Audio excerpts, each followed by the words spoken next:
Incroyable ce qu'on a vu encore ce soir. Incroyable, inexplicable, catastrophique, nullissime. J'ai envie de dire merci monsieur Marquinhos ce soir, qui a pour moi été l'homme du match côté parisien. Parce que tout le monde va le dire. Wijnaldum, tout le monde va dire Wijnaldum, il a mis un doublé. Wijnaldum, homme du match côté parisien. Wijnaldum, certes, a mis un doublé ce soir. Mais Wijnaldum, au milieu de terrain, il a été inexistant. Il a été fantomatique. Ce soir, l'homme du match côté parisien, c'est Marquinhos. Marquinhos, c'est l'âme de ce club. Marquinhos, c'est le cœur du Paris Saint-Germain. Et Marquinhos, à l'heure actuelle, est le meilleur joueur du Paris Saint-Germain. Alors, tout le monde va critiquer Kylian Mbappé parce qu'il a raté 3-4 occasions, mais au moins Mbappé s'en procure des occasions. Mbappé, combien de buts il a marqué depuis un an? Et le Neymar ce soir, on va en parler encore une fois parce que on m'a expliqué en privé que Neymar ce soir a fait un grand match. Non mais vous êtes pas croyable. Vous êtes inconscient. Neymar a fait un grand match ce soir. 0 but, 0 passe décisif. Et tout ça parce qu'il est au début de l'action de l'égalisation de 1 partout. Il a fait un gros match. Faut arrêter un petit peu les bêtises. Ce soir, on a vu encore un Paris Saint-Germain en dessous de tout. Au bout de 20 secondes, on s'est déjà pris une occasion. En 10 secondes. Dès le début du match. Dès le coup d'envoi, Leipzig a attaqué, on s'est fait bouffer.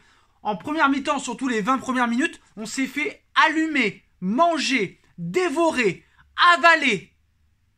C'est inexplicable, c'est inqualifiable, c'est inexcusable, c'est faute professionnelle encore une fois. Aucune identité de jeu, pas de rythme, rien, il n'y a rien dans cette équipe. Voilà. Alors ce soir, on a vu un Donnarumma très très bon qui a arrêté un penalty, mais dans les relances, il a été catastrophique. Alors certes, il a fait beaucoup d'arrêts. C'est un très grand gardien de taille. C'est vrai que c'est un gardien qui va progresser. Mais ce soir, au niveau du jeu, les latéraux, Hakimi, mais qu'est-ce qui se passe? Qu'est-ce qui se passe, Achraf? T'as fait un AVC depuis un mois, là? Qu'est-ce qui se passe? T'arrives plus à courir? T'arrives plus à faire une passe? T'es pris de vitesse à chaque fois? Nuno Mendes, moi, franchement, il me donne pas satisfaction. Nuno Mendes, j'ai très peur. J'ai très peur pour la suite parce que, franchement, je le trouve assez catastrophique. Mais ce soir, t'as pas de milieu. T'as pas de latéraux, t'as pas d'attaquants.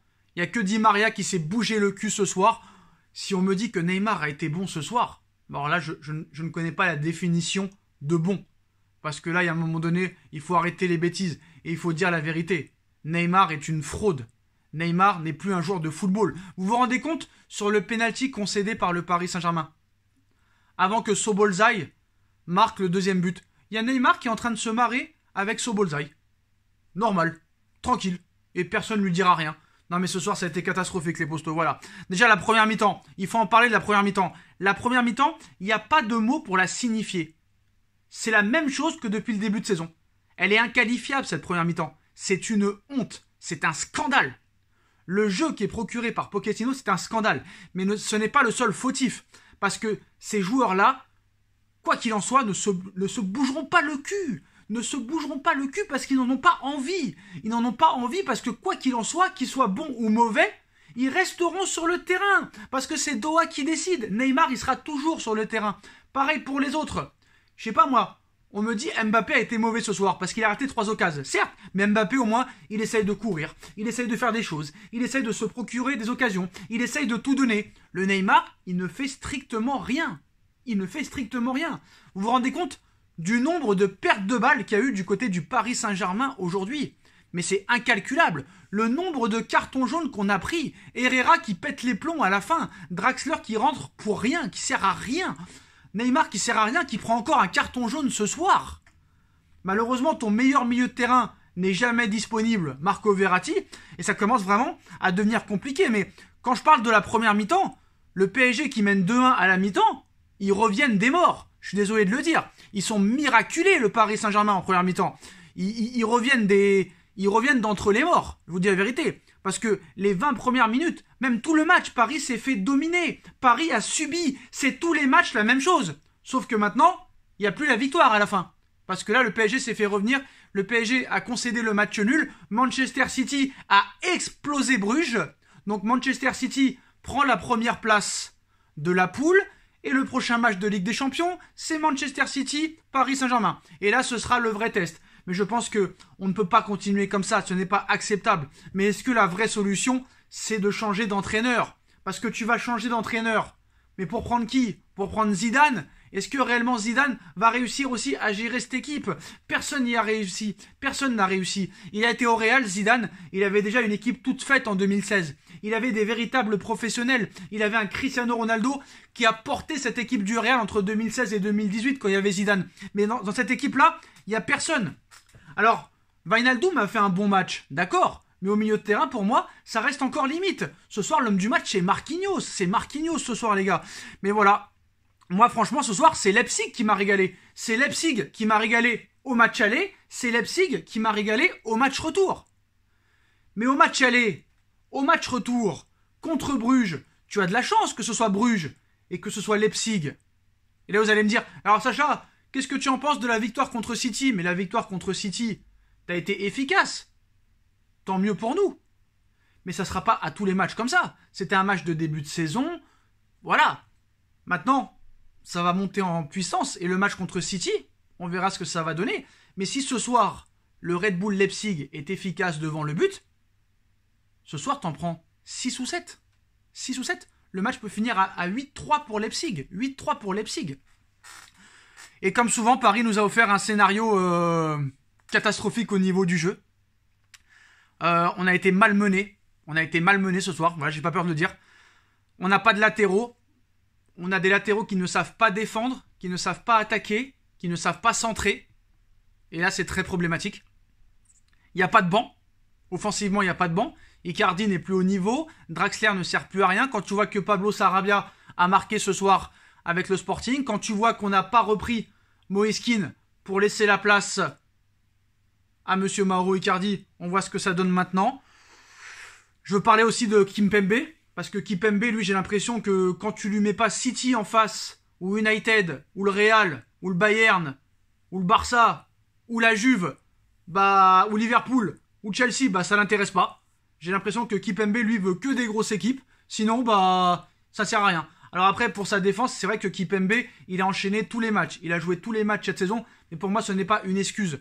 Le penalty de ce soir, il est aussi bête que le penalty contre Manchester United en 2019. Mais ce soir, la défense, elle est catastrophique. Et heureusement que tu as Marquinhos ce soir. Si tu as Kerrer à la place de Marquinhos ce soir, je n'ose imaginer le score.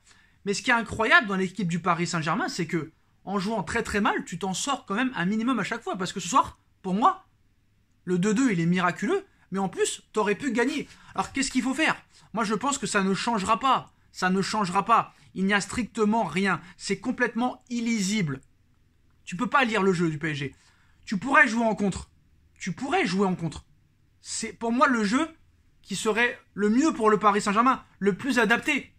Parce que moi, par exemple, quand Leipzig mène 1-0, quand Leipzig marche sur le Paris Saint-Germain les 10 premières minutes, les 15 premières minutes, et qu'il y a une possibilité pour Leipzig de mener 2-0 avec ce penalty et que Donnarumma l'arrête, ça les a tués Leipzig. Ça les a tués. Et contre le PSG, tu n'as pas le droit de rater la balle du 2-0. Mais moi, quand on me dit que Neymar a fait un bon match, si c'est ça faire un bon match, alors faut rien en attendre. Faut rien en attendre. 0 but, 0 passe, encore un carton jaune. Moi, pour moi, le vrai homme du match ce soir, c'est Marquinhos qui a été exceptionnel. On a perdu 2 points. C'est le néant total au milieu de terrain. Le néant total. Gay, il a été bon pendant 2 mois, il est inexistant. Hakimi a été bon pendant 1 mois et demi, il devient inexistant de match en match. Presco, je pense que il faut que tu ailles en vacances. Faut que tu ailles en cure pendant 2 semaines, ça pourrait te faire du bien. Mbappé a été inefficace devant le but. J'ai retrouvé le Mbappé d'il y a 1 an et demi, ça me fait peur. Di Maria était certes discret, mais au moins il s'est battu. Et Di Maria, même quand il est discret, au moins il se bat, il court. Mais tu vois, vous voyez le jeu du Red Bull Leipzig, c'est le jeu que devrait procurer le Paris Saint-Germain. Sauf que tous ces joueurs-là, 85% des joueurs du PSG en ont rien à foutre de ce club. Quand on voit le nombre de cartons jaunes qu'on prend, c'est inexcusable. Pochettino ne propose rien. Et qu'est-ce qu'il va nous dire Pochettino après le match? On a vu du beau jeu, on s'améliore, mais t'as pas honte de dire ça. Tu t'es fait malmener en 2 matchs contre Leipzig et encore tu repars avec 4 points sur 6. Tu peux être content. Tu peux être content que les équipes en face de toi ne sont pas réalistes, que tu as 2 très grands gardiens. Et encore, les relances, il faut en parler, hein, des relances de Donnarumma, ça fait vraiment très très peur. Hein. Mais voilà, tu n'as pas le droit. Tu n'as pas le droit. Ce soir, tu tombes contre un Liverpool. Ou contre un Liverpool ou un Chelsea, mais combien t'en prends? Combien t'en prends? C'est incroyable. Alors maintenant, le match contre City va vraiment être le vrai test. Mais tu peux pas gagner la Ligue des Champions en procurant un jeu comme ça. C'est impossible. C'est impossible parce que tu n'as pas de défense, tu n'as pas de latéraux. Tu n'as rien. Tu n'as rien. Il y a rien. C'est le néant total. Tu ne kiffes pas. Maintenant, c'est horrible de débriefer le Paris Saint-Germain. C'est horrible de regarder les matchs du Paris Saint-Germain parce qu'on ne prend aucun plaisir. On s'ennuie et on subit. On subit, on subit, on subit, on subit. Et malheureusement, bah, à l'arrivée, t'es toujours déçu, quoi. T'es toujours déçu. Alors, qu'est-ce qu'il faut faire? Je ne sais pas. Au moins, à une époque, on se régalait au niveau du jeu, mais là, on ne se régale plus du tout. C'est catastrophique. Voilà, moi, j'ai plus de mots. Franchement, j'ai plus de mots. Et vraiment, bah, c'est dégueulasse parce que quand tu vois ces joueurs-là qui sont payés des milliards pour ne rien foutre, bah, vraiment, ça pose question ce soir. Vous pouvez m'insulter en commentaire, hein, dire que Neymar a fait un bon match. Ce n'est pas vrai. Vous vous mentez à vous-même. Voilà, vous vous mentez à vous-même. Puis ce soir, voilà, il va falloir vraiment trouver une solution. Moi, je pense pas que les propriétaires, Leonardo, Nasser, sont contents de ce qu'ils voient. Si tu finis deuxième du groupe, ça risque d'être compliqué. Mais après, voilà, peut-être que cette équipe peut se sublimer contre des grosses équipes. On verra contre Manchester City. Parce que Manchester City, certes, c'est une très bonne équipe, mais on a vu qu'ils sont en difficulté sur quelques matchs. Ils ont perdu quelques matchs cette saison, notamment contre le PSG. Mais voilà, pour moi, ce soir... j'ai pas grand chose à dire sur le Paris Saint-Germain. Je pense que le Paris Saint-Germain a un gros problème, c'est que le PSG ne procure aucun jeu. Et au moins, quand une équipe ne procure pas de jeu, elle a une certaine stratégie. Une stratégie de contre, une stratégie d'attentiste. Mais là, il n'y a rien. Il n'y a strictement rien. C'est le néant total à presque tous les postes. À part peut-être Marquinhos. Wijnaldum ce soir qui a été quand même assez bon. Et Donnarumma qui fait quand même un grand match malgré des relances assez bizarres. Voilà les postos. 2 points de perdus ce soir. Le PSG perd la première place de la poule et va devoir aller chercher la victoire à Manchester City. Ça risque d'être très compliqué les postos. Mais voilà, toujours pareil, hein, aucune identité de jeu. Pour moi, c'est honteux, scandaleux. Et merci monsieur Marquinhos ce soir. Vraiment merci monsieur Marquinhos. Tchuss.